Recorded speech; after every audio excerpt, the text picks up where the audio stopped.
In this video, I'm going to show you the 6 levels of wealth, aka wealth classes in the US, the rough net worth ranges at each level, where you rank compared to everyone else, and most importantly, how people can actually move from one level to the next. Before we jump in, one quick clarification. There's actually no official definition of class. So in this video, we choose to use net worth numbers, which is your total assets, to show where you stand in these social categories. Because net worth is what you actually own after everything you owe, and that's what defines real wealth. And the net worth numbers here are based on the data from the Federal Reserve. As we go through all 6 levels, I'll show you who people at each level really are, the biggest trap that keeps them stuck, and how to move up. If it's your first time here, hi, I'm Idan. I've spent the past decade obsessing over personal finance, investing, and how money actually works in real life. Now I break it down every week in these videos so you can learn it faster than I did. Let's start with level 1. This is the lower class. Roughly speaking, the bottom 0 to 30% households in America. In terms of net worth, this ranges from negative up to about $50,000 in the US. And just to be clear, this is household net worth. It reflects the combined finances within a household. So when you're comparing yourself to these numbers, keep that in mind. So who are people at this level?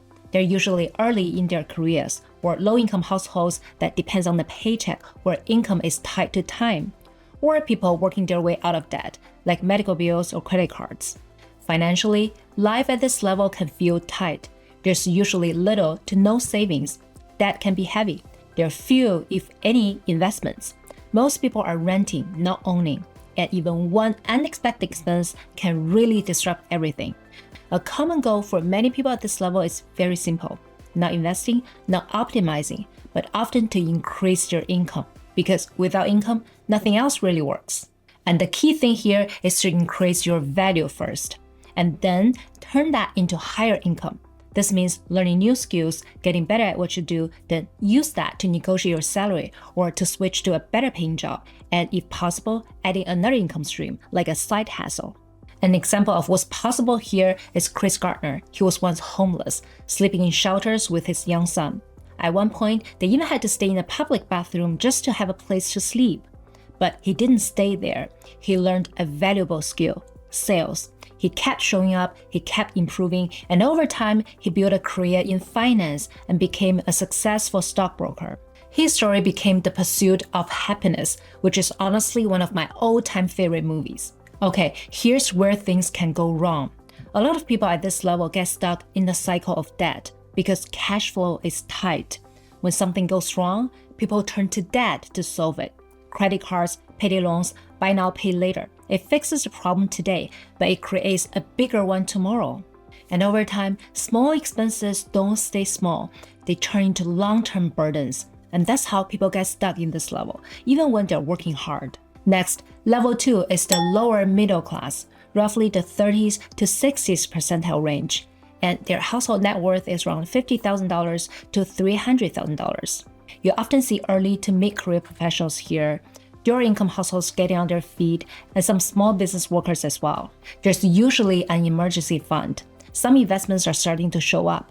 Debt is still part of the picture, like student loans, maybe a mortgage just beginning, or still renting. Now, 2 important things to factor in here. First, age. Someone in their late 20s with a $100,000 net worth might actually be doing quite well, but someone in their 50s at the same level might be behind for retirement. Second, geography matters too. A $100,000 net worth might feel lower middle class in the US, but in another country, it could be upper class.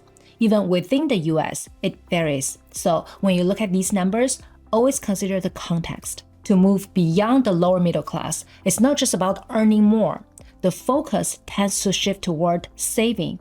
And that means building the habit of not spending everything you make. An example here is Elizabeth Willard Thames, also known as the Frugal Woods. She and her husbands were not earning extreme, crazy incomes, but they were incredibly intentional. They controlled their expenses, saved 70 to 80% of what they earned, and invested consistently. Eventually, they reached financial independence and retired early in their 30s. And that leads to a very common trap at this level. After experiencing instability before, people here often prioritize safety, which makes sense. But that can lead to a problem. Money sits in checking accounts or savings accounts. Investing gets delayed because of fear or just not knowing where to get started. And the cause of that is missed compounding. And this is where the real separation begins, because some people take the next step and start investing seriously, and others stay comfortable and get stuck right here. Before we get to the next class, if you're getting value from this, I would love for you to like and subscribe to this channel. That's what keeps me making more of these videos for you. Alright, let's step into level 3, the upper middle class. They have about $300,000 to $2 million at a household level, higher than about 60 to 90% of households in the US. These are typically established professionals, engineers, managers, doctors. Dual income households are very common here. There's a solid emergency fund in place. Investments are meaningful now, often anywhere from $100,000 to $800,000 or more across retirement accounts and brokerage accounts. That is still there, but is usually more controlled, most commonly a mortgage. And assets are real and growing, like home equity plus diversified investments. At this level, people are doing a lot of things right. They're earning well and they're saving consistently. But saving alone won't get them to the next level. At this stage, how they invest starts to matter a lot more. Take J.L. Collins, for example. He's known for his book, The Simple Path to Wealth. What's powerful about his approach is how simple it is. Collins didn't rely on complicated strategies. He focused on consistently investing, especially into low-cost index funds. He emphasized staying the course, ignoring noise, and letting compounding do the work over time. And that's exactly what moved him into real wealth, not timing the market, not chasing trends, just disciplined, consistent investing. What about the biggest trap at this level? Lifestyle creep. Because now you can afford more, and this is where comparison starts to kick in. Bigger house, nicer cars, business class flights, private schools, none of these are wrong. But as income goes up, spending rises just as fast. So even though income is high, wealth can grow slowly, or sometimes barely at all. And this is why some people stay at this level for a very long time, because they look wealthy, but they're not building as much as they could. The fourth level is a very different one. This is the affluent class, the top 10% in the US, and that's roughly $2 to $10 million in household net worth. At this level, you often see senior executives, successful professionals, business owners, and long-term investors. Income is no longer just a salary. It's a mixed, part salary, part investment income. There are large cash reserves. Investments are significant, often $1 million or more across stocks, real estate, or businesses. Assets are diversified, multiple properties, different types of investments, and different income streams. Getting past this stage requires more than just basic investing. Generally, the game becomes about scale, leveraging businesses and capital to accelerate growth. An example here is Nate Huber. He's an entrepreneur and investor, best known for building a large self-storage business from the ground up. He didn't just invest passively, he focused on building and scaling assets, especially in real estate. And instead of owning just one property, he built an entire portfolio.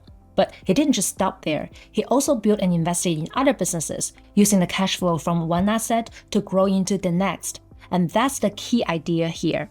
He used the capital to create more capital, not just saving, not just investing, but scaling. Now, the biggest trap at this level is something less obvious. It's tax inefficiency. Because many people here are very good at making money, but they pay more taxes than they need to. They don't use structures like trust, they don't plan gifting or long-term transfers, and over time, this can cost millions. Up to the top 1%. This is the wealthy or upper class in the US, and that typically means about $10 to $45 million in household net worth. Here, income is no longer the main driver. You'll see founders, senior executives, or high-level investors. These are people who own scalable businesses or hold large equity stakes. Their wealth is not built on salary, it comes from ownership. Financially, things look very different here. Investments are in the multi-millions. Assets can include private equity, large real estate holdings, and businesses. And income is mostly generated from capital, not from working more hours. From this level, the game shifts from scaling to preserving, because people in the top 1% already have enough to live very well. The question becomes, how do I keep it? What about the biggest trap at this level? is the constant push for more. Because when you're used to building, it's very easy to just keep chasing the next number, to keep wanting to grow, and just to see the number goes up. Finally, at the very top, you have the ultra wealthy, the top 0.1% in the US, with $45 million and more in household net worth. These are ultra successful founders, top investors, and also families with inherited wealth. You'll see family offices, trusts, and foundations. Assets are massive, like businesses, investment funds, or large-scale real estate. Income is almost entirely from capital. And interestingly, a lot of this wealth is not very liquid, but the total value is extremely high. But even at this level, there's a major trap, and it's generational loss. Some studies show that around 70% of wealthy families lose their wealth by the second generation, and up to 90% by the third. Wealth gets built over decades, but can disappear in just one generation. That's why many ultra-wealthy families think very differently about money, not just about growing wealth, but also about preparing the next generation to handle it. In fact, I made another video breaking down exactly how ultra-wealthy families teach their kids about money. If you're curious, you can check it out here.